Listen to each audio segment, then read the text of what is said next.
So, harnessing the power of technology to democratise money is nothing new. Let's look back at something that happened in the 1970s.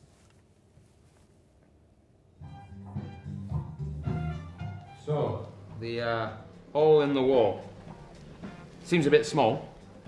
How do they fit someone in there? They're not using kids to count out our money, are they? No, love, it's a machine. It counts and dispenses the money we request from our account using our card. Machines. Our money. Dispenses. Ah! What do the beeps mean? Oh God, it's a warning. Orwell said it would be like this. It's happening. They're everywhere. Are you coming? Hello? I know you're in there. I'm on to you. You hear me? I'm on to you.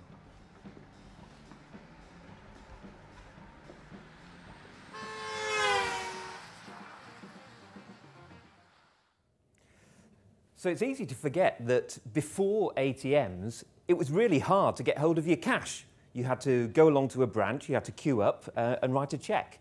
And branches weren't open when you wanted to go to them. They were closed at lunchtime, they were closed after work, they were closed at weekends. So the ATM really was a revolution for that. It was also really hard to know how much money you'd got. You got a monthly statement for sure, but between those monthly statements, you had to fill in the stub of your checkbook to monitor a running total of what your balance was. So again, great opportunity for technology to come in and solve that problem. But it wasn't all plain sailing. It was very important, of course, because this is people's money, to have trust in ATMs, as illustrated there. So the fact that they were bank branded, the fact that they were built on the outside of bank branches, that was an important factor in their success. It also wasn't easy to start out with because consumers didn't have what they needed. They didn't have a card that would work in ATMs. I remember my first ATM card was a plastic card with punched holes in it. Put it in the ATM, gave me £10. It came back in the post several days later. That wasn't ideal. And early on, ATMs weren't interoperable. So as, say, a NatWest customer, I could only use a NatWest ATM. And it was only really when the ATM networks of the banks were put together into one interoperable network, the Link network in the UK, that adoption really took off. So some important lessons there. So let's turn now to mobile. Consumers still have the same needs that they did then. We all need to manage our accounts, we all need to make payments, we all need to buy things. And we have an increasing range of choices in the way that we do those things. The reason that mobile is becoming so important in this space is because it can give us a better way of doing these things that we need to do than the current choices that we have. So, for example, if I'm out shopping and I want to know if I've got enough money to buy something, going home and logging onto internet banking is a poor choice. Going and queuing up at a branch, or nowadays an ATM, is a poor choice.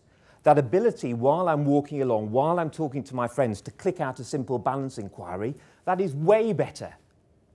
That's why the humble balance inquiry is a killer app in the world of mobile money. But just because something's on a mobile phone doesn't necessarily mean it's a winning solution. So if later today I go to a supermarket to buy a can of Coke, and I get out my smartphone and I log in and I scan the barcode on the back of the can of Coke, flick through some credentials in a wallet, approach the point of sale with the phone held at exactly the right angle, that's rubbish. That's not as good as using a card. That's not as good as, God forbid, even using cash. So just because something's clever technology on a mobile phone doesn't necessarily mean it's going to be a winning mobile money proposition. But nonetheless, you could hardly find a hotter space than this, could you, at the moment? All sorts of people getting involved in the space, and frankly, it's quite confusing. And this is how we try to interpret what's going on. So the advent of mobile is really driving a convergence in commerce. It's driving battles within these sectors, but also battles between them. Let's take financial institutions first of all. So all banks are really competing with each other at the moment over who's got the best mobile banking service. It's it's right at the forefront of their above-the-line advertising, isn't it?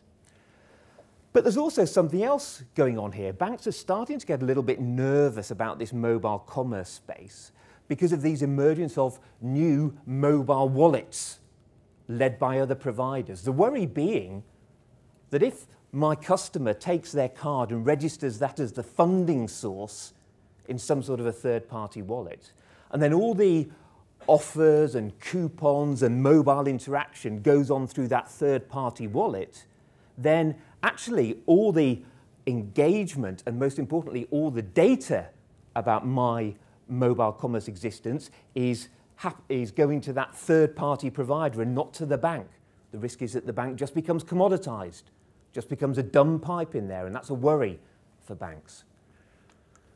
Let's turn to the mobile space. So one of the battles that's going on in this space is about NFC, the next generation of mobile phones. If it has a special chip in it, can enable you to tap to make a payment.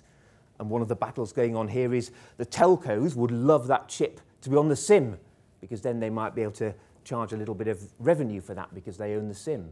Some of the manufacturers would actually prefer it not to be on the SIM because they would prefer not to have to share some of the revenues from this with the telcos.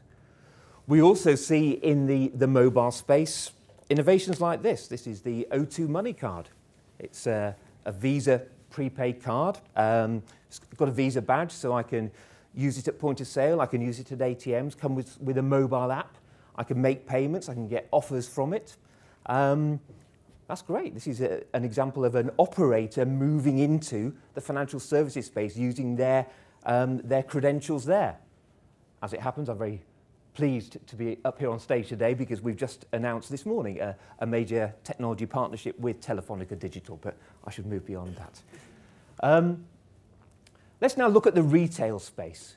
Now, the stakes here are absolutely huge. If my smartphone is connected to all the price comparison information on the web, and it's connected to my social networks, so I know what my friends and contacts are buying and recommending, and it's got my payment details all stored in there, I can shop from anyone, wherever I am. And that's a scary prospect for retailers.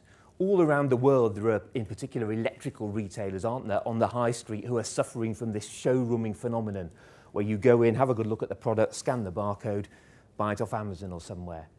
In fact, I love the story that there's actually an Australian retailer who's so concerned about that, they've started charging people for going into the shop. As a strategy guy, we talk about that as an ostrich strategy. Put your head in the sand and just hope it goes away. Then we turn to the online players. And of course, one of the great powers of the mobile is its ability to bridge both the online and the physical world. So when you look at players in this space, obviously they see the opportunity to extend their business model from the virtual world to the physical world. And as we've already heard today, that's like a 20x multiplier.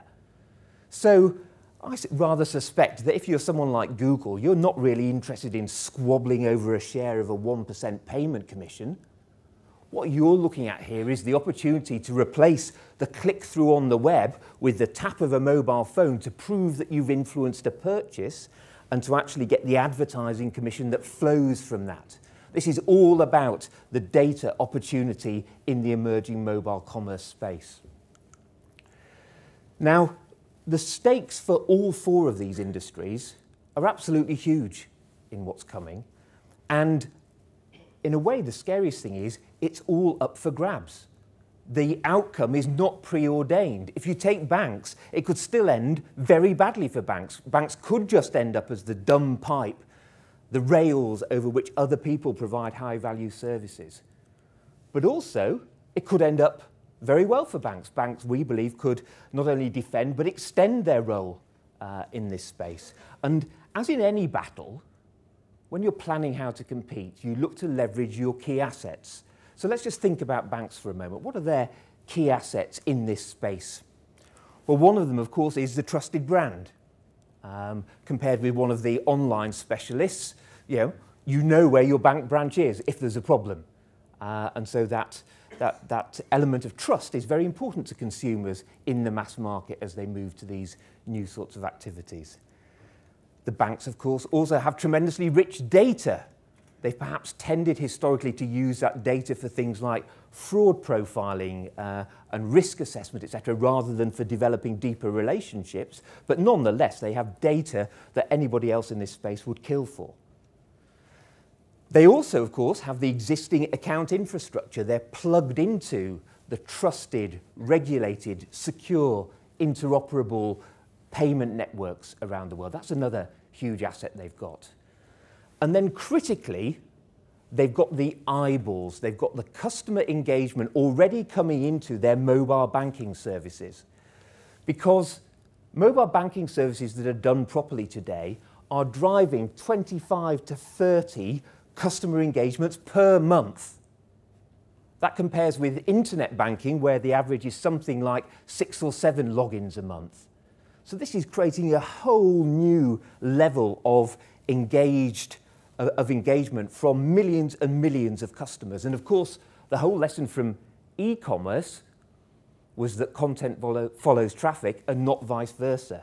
So the opportunity here, the winning formula for banks, is to take that high engagement that they're driving from the humble balance inquiry and then to leverage that by bringing relevant content to customers as they come into that, whether it might be offers that are smart, so no longer my daily leg waxing offer, but something that might be more relevant to me, by bringing in content like mobile phone top-up, like tickets.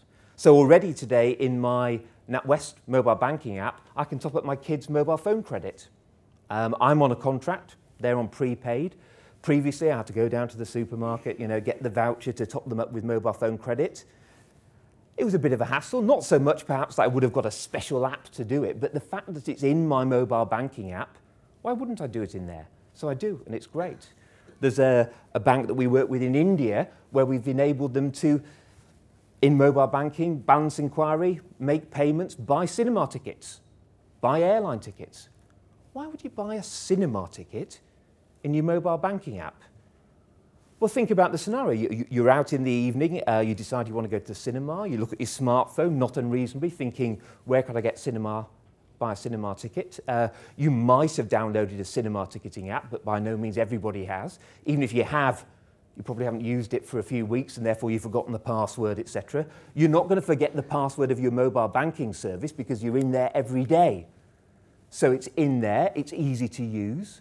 You trust it as being secure because it comes from your bank. Because the bank already knows your payment details, it can make it seamless as a payment experience. So why wouldn't you buy some of those tickets in there? And that's exactly what's happening. And from the bank's point of view, this is not only defending their role in their customers' lives, but it's extending into new areas. And it's generating new revenue streams. Because guess what? The telco behind the mobile phone top-up or the ticketing aggregator behind the ticketing service is very happy to pay a distribution commission which can come back to the bank in this.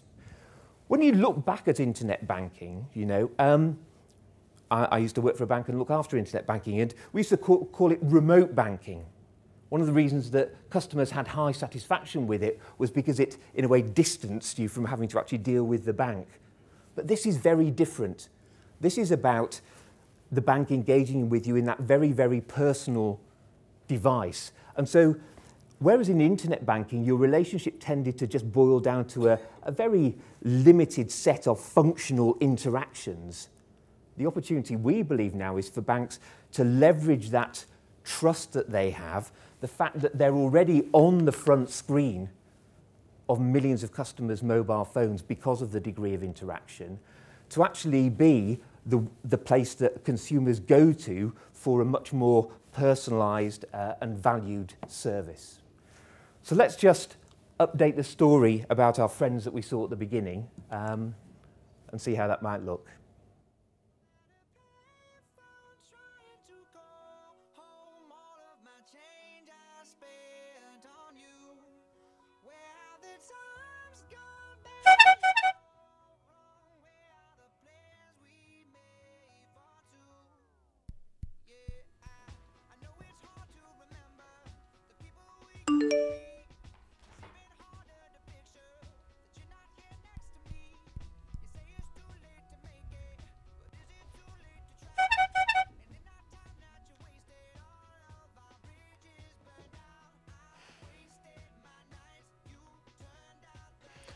Thing is, yeah, my old golf clubs, they're playing havoc with my shoulder.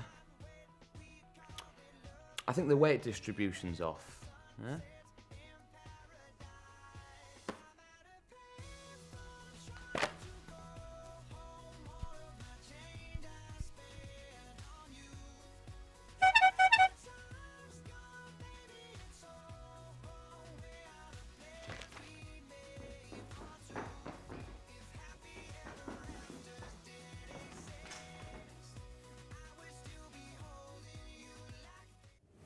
A tender moment to finish with, isn't that nice?